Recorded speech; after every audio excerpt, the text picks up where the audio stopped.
यहाँ पे पहचाना जाए ट्रांजेक्शन को।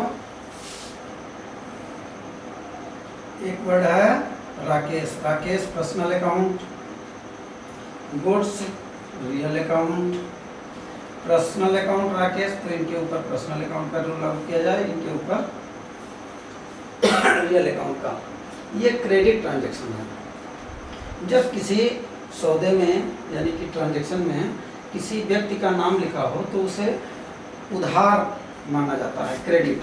किसी का हम नाम पता तभी लिखते हैं जब वो उधार ट्रांजैक्शन है। ये क्योंकि नाम लिखा हुआ राकेश का, इसलिए इसको उधार ट्रांजैक्शन। उधार ट्रांजैक्शन को क्रेडिट ट्रांजैक्शन में नाम का यूज होता है। यहाँ पे देखिए ये भी क्रेडिट ट्रांजैक्शन है। आप ऐसे भी पता लगा सकते हो, जिसमें नाम लिखा होगा जर्नल एंट्री में वो क्रेडिट ट्रांजैक्शन होगा। ये क्रेडिट ट्रांजैक्शन है। लिखा जाए sold goods to Rakesh, Rakesh क्या है? रिसीवर हैं। हमने राकेश को सामान बेचा है, राकेश रिसीवर हैं, इसलिए राकेश डेबिट होंगे, क्योंकि पर्सनल अकाउंट कहता है debit the receiver and credit the giver. तो इसको लिख दिया जाए राकेश रिसीवर हैं, इसलिए राकेश को डेबिट, राकेश डेबिट। यहाँ पे देखा जाए ये तो हो गया राकेश का एंट्री। गुड सोल्ड, तो गुड्स अगर हम सेल करेंगे व्यवसाय में तो गुड्स बिजनेस से चला जाएगा, तो क्या कहता है रियल अकाउंट? जाने वाली चीज को क्रेडिट लिखिए। गुड्स जाने वाली चीज है, इसलिए इसको हम क्रेडिट लिखेंगे। रियल अकाउंट में क्या रूल था? Debit what comes in and credit what goes out. आने वाली वस्तु को डेबिट लिखिए, जाने वाली वस्तु को क्रेडिट। यहाँ गुड्स जाने वाली वस्तु है, इसलिए इसको हम क्रेडिट लिखेंगे। और आपको हम पहले भी बता चुके हैं कि गुड्स के जगह पे हम सेल्स अकाउंट लिखेंगे, तो इसके लिए वर्ड हम यूज करेंगे सेल्स अकाउंट, यानी Rakesh debit to sales account. कितने रुपए? 20,000, 20,000 रुपये। 20,000 हमने यहाँ पे लिख दिया। बीइंग गुड्स सोल्ड, ये नरेशन लिखना इसको बोलते हैं। ब्रैकेट में ट्रांजैक्शन के बारे में शॉर्ट में लिख देते हैं, संक्षेप में, इसको बोलते हैं नरेशन लिखना। ये बहुत जरूरी है। नरेशन नहीं लिखोगे तो नंबर कट जाएगा, इसलिए नरेशन लिखना बहुत जरूरी है।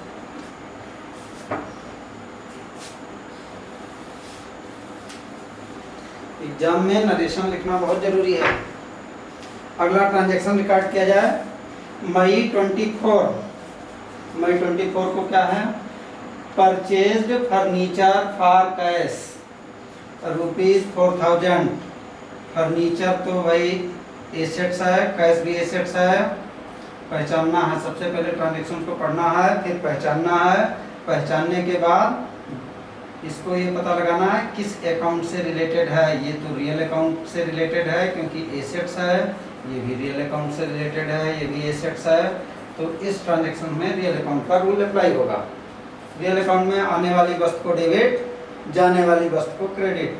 फर्नीचर परचेज्ड, फर्नीचर आपने परचेज किया है तो फर्नीचर आने वाली वस्तु है बिजनेस में, इसलिए इसको डेबिट।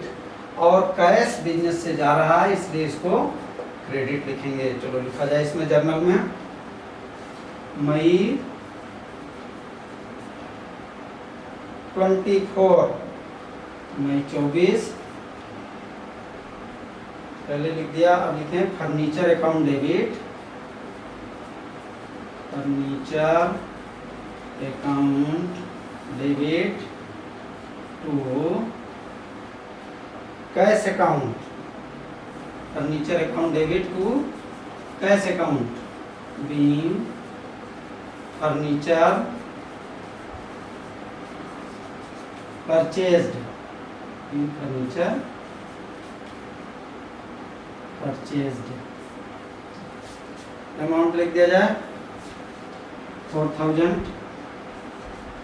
4,000 रुपये। डेबिट के सामने डेबिट कॉलम में लिखना है 4,000 रुपये। और क्रेडिट के सामने क्रेडिट कॉलम में ये डेबिट है, तो डेबिट के सामने डेबिट में हमने लिखा है, और ये क्रेडिट माना जाता है तो क्रेडिट के सामने ये क्रेडिट में लिखा है। तो एक एंट्री हम लोगों ने और कर लिया। अब 4 एंट्री और बची हैं करना है। जो एंट्री हम लिख लेते हैं उसको मिटा देते हैं। अब जगह तो नीचे बची नहीं है, इसलिए इसको इरेज करना पड़ेगा। कॉपी कर लिया सबने? कॉपी करो जल्दी।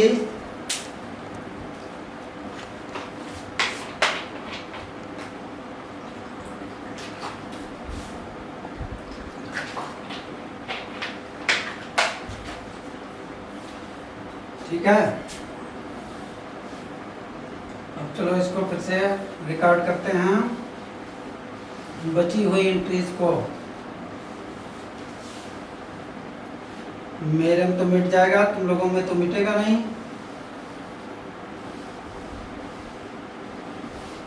ओके, ये इरेज कर दिया हमने। जल्दी कॉपी करो।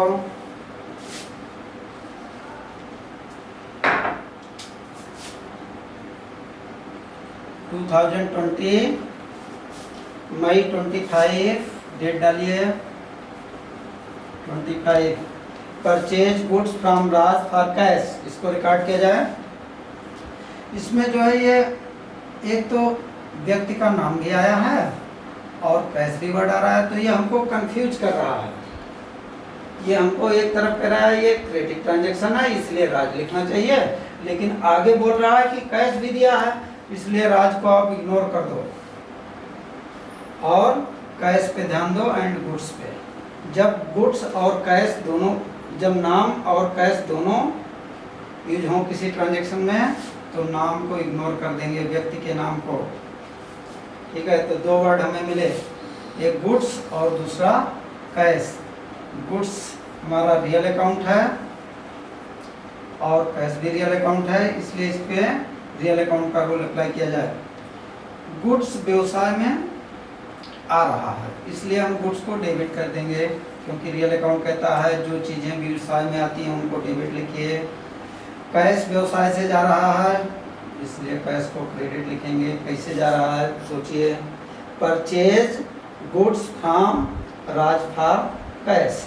परचेज गुड्स, हमने गुड्स परचेज किया है तो गुड्स हमारे पास आया है बिजनेस में इसलिए हमने इसको डेबिट लिखा। और कैश व्यवसाय से गया है इसलिए कैश को क्रेडिट लिखना है। चलो लिखा जाए, रिकॉर्ड किया जाए। परचेजेस अकाउंट डेबिट, इसके लिए जर्नल एंट्री होगी परचेजेस अकाउंट डेबिट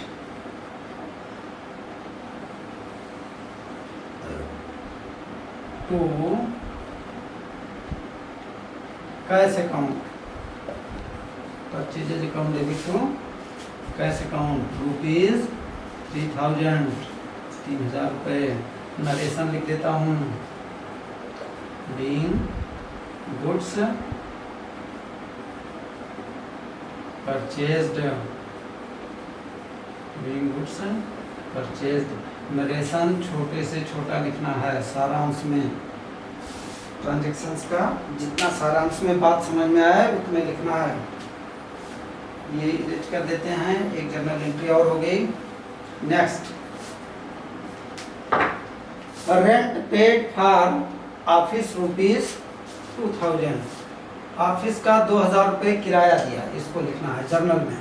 हम लोग यहाँ पे जर्नल में ट्रांजैक्शंस को रिकॉर्ड करना सीख रहे हैं, यानी जर्नलाइजिंग करना सीख रहे हैं। जर्नलाइज किया जाए इसको। सबसे पहले चलो पहचाना जाए। रेंट, रेंट क्या होता है भाई? वे एक्सपेंसेस, और एक्सपेंसेस को हम डेबिट लिखते हैं। कैसे डेबिट क्यों लिखेंगे? ये रिलेटेड है नॉमिनल अकाउंट से। एक्सपेंसेस किससे रिलेटेड है? नॉमिनल अकाउंट से, क्योंकि नॉमिनल अकाउंट कहता है debit all expenses and losses. तो रेंट तो एक्सपेंसेस है इसलिए रेंट को हम डेबिट लिखते हैं। आगे चलते हैं। रेंट पेमेंट किया होगा तो कैश में किया होगा। यहाँ पे कैश वर्ड छिपा हुआ है, क्या छिपा हुआ है, कैश वर्ड। कभी कभी ट्रांजेक्शन में कुछ चीज़ें छिपी रहती हैं तो उसको हमको बाहर भी निकालना होता है। ये अंडरस्टूड है, रेंट पे करेंगे तो कैश में दिया हमने, अगर कुछ नहीं लिखा है तो ये मान लिया जाता है कि कैश में पेमेंट किया है। तो कैश क्या है, रियल अकाउंट है। रियल अकाउंट में क्या नियम है, जो चीज़ें व्यवसाय में आती हैं उनको डेबिट लिख दीजिए, व्यवसाय से जाने वाली चीज़ क्रेडिट। कैश देखा जाए बिजनेस में आ रहा है कि जा रहा है। रेंट पे करोगे तो रेंट बिजनेस से गया है, जाने वाली चीज़ है, और जाने वाली चीज़ क्या होगी भाई, जाने वाली चीज़। सोचो रियल अकाउंट के अनुसार क्या होगी, जाने वाली चीज़ क्रेडिट होगी, आने वाली चीज़ डेबिट होती है। यहाँ पे कैश जा रहा है इसलिए कैश को हम क्रेडिट लिखेंगे। तो अब जर्नल एंट्री हम लिख सकते हैं। देखो, rent account debit to cash account लिख देते हैं। रेंट एक्सपेंसेस था इसलिए रेंट को हमने डेबिट किया है, किसके अनुसार, नॉमिनल अकाउंट के अनुसार। और कैश रियल अकाउंट है तो रियल अकाउंट के अनुसार कैश क्रेडिट होगा। कैश रियल अकाउंट कैसे होगा, कैश एसेट्स है इसलिए रियल अकाउंट है, क्योंकि रियल अकाउंट कौन होता है, जो एसेट से संबंध रखता है। टू कैश अकाउंट कितने रुपए, 1000। रूल क्या था, रूल ये था रियल अकाउंट का, debit part comes in, no, debit part comes in and credit part goes out. तो 2000 रुपये इधर लिखा, 2000 यहाँ लिखा। हम रूल दोहराते रहते हैं बार बार, आप लोग दोहराते रहिए तभी याद कर पाएंगे, नहीं तो भूल जाएंगे। ये इस तरह याद होना चाहिए कि सोचना ना पड़े, जरा सा भी 1 2 3 जैसे गिनती गिनते हो एकदम उसी तरह माइंड में सेट हो जाए। इसका नरेशन लिख देते हैं, बीइंग रेंट पेड। बहुत शॉर्ट में नरेशन लिखना है, संक्षेप में, केवल बात समझ में आ जाए बस। अगर नरेशन नहीं लिखोगे नंबर कट जाएगा, इसलिए नरेशन कभी मत भूलना। नरेशन ना समझ में आए तो इसमें से मेन चीजें छांट के लिख दिया करो ट्रांजैक्शंस में से। अगला ट्रांजैक्शन है 30 मई है, मई 30 डाल दो।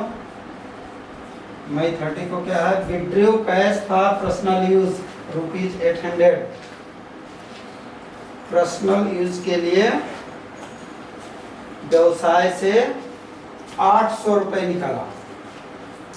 अब भाई पर्सनल यूज को एक बात मैं ये बता दूं, यहाँ पे अकाउंट में बिजनेस एंटिटी और बिजनेस के स्वामी को अलग माना गया है, तो इसको भी आपको जानना होगा। हम ये जो जर्नल एंट्री कर रहे हैं ये व्यवसायिक इकाई के लिए कर रहे हैं, बिजनेस एंटिटी के लिए। बिजनेस एंटिटी हमने बताया था कि 3-4 तरह के हो सकते हैं। एक तो आप जानते हैं कि एक अकेले आदमी व्यवसाय कर ले, पर्सनली एकल व्यवसाय कहलाता है। 2 या 2 से अधिक लोग मिल जाएं, पार्टनरशिप में भी हो सकता है। उससे भी अधिक हो जाए, कंपनी कर सकती है। फैमिली बिजनेस भी हो सकता है, जिसे HUF कहते हैं। ठीक है, तो हम ये जर्नल एंट्री कर रहे हैं व्यवसायिक इकाई के लिए, बिजनेस एंटिटी। अकाउंट में ये होता है कि किसी का बिजनेस है, मान लो ये बिजनेस है मिस्टर देव का, ये देव का बिजनेस है, ये देव का बिजनेस है, और देव का ये घर है, होम। ठीक है, बिजनेस से ये पैसा निकाल के घर ले गए हैं। यहाँ पे हम जो जर्नल एंट्री कर रहे हैं व्यवसाय के लिए कर रहे हैं, घर के लिए नहीं। जितने भी ट्रांजैक्शन हो रहे हैं सब बिजनेस के लिए, व्यवसायिक इकाई के लिए हम जर्नल एंट्री कर रहे हैं। हमें इसके लिए सोचना है, हमेशा इसकी तरफ से देखना है। यहाँ से ये पैसे ले गए हैं घर के यूज के लिए, पर्सनल यूज के लिए। पर्सनल यूज के लिए हम अकाउंट में एक वर्ड यूज करते हैं जिसको बोलते हैं ड्राइंग्स। क्या यूज करते हैं? ड्राइंग्स, इसके लिए हम ड्राइंग्स यूज करेंगे। और इस ट्रांजेक्शन्स को पहचाना जाए।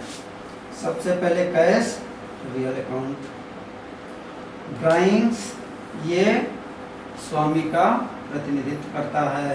रिप्रेजेंटेटिव पर्सनल अकाउंट ये है पर्सनल अकाउंट। तो अब ये तो उसकी तरफ से देखेंगे तो पर्सनल अकाउंट हो गया ड्राइंग्स, और व्यवसाय के लिए सोचते हैं तो व्यवसाय के लिए तो भाई एक्सपेंसेस की तरह हमको दिखता है, लेकिन ये एक्सपेंसेस एक्चुअल में नहीं होता है। ड्राइंग्स ये ले गए हैं, ये पर्सनल यूज के लिए। इसमें ये नियम है पर्सनल अकाउंट में, पाने वाले को डेबिट और देने वाले को क्रेडिट, ये लिखते हैं इसमें।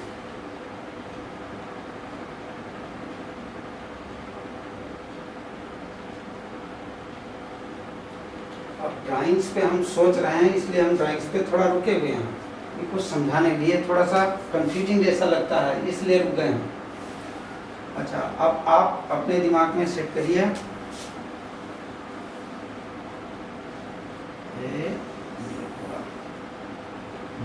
ड्राइंग्स वर्ड समझ गए पर्सनल यूज के लिए। अच्छा, पहले इसका बात कर लेते हैं रियल का। रियल में क्या नियम है? आने वाली वस्तु को डेबिट और जाने वाली वस्तु को क्रेडिट। तो कैश अगर हम विड्रॉ करें हैं व्यवसाय से, तो व्यवसाय से कैश गया है, व्यवसाय से कैश गया, ये जाने वाली वस्तु है, इसलिए कैश तो क्रेडिट हो गया। कैश क्या हो गया? क्रेडिट हो गया। ड्राइंग्स पे आ जाएं। अब आप एक चीज देखो, यहाँ पे आप ऐसे भी समझ सकते हो, बहुत आसान है कि एक चीज अगर क्रेडिट हो गया है तो दूसरी चीज अपने आप डेबिट होगी, कोई कंफ्यूजन ही नहीं है। सबसे आसान तरीका यही है। क्या तरीका है? अगर एक चीज क्रेडिट हो गई तो दूसरी चीज अपने आप डेबिट होगी, ये भी एक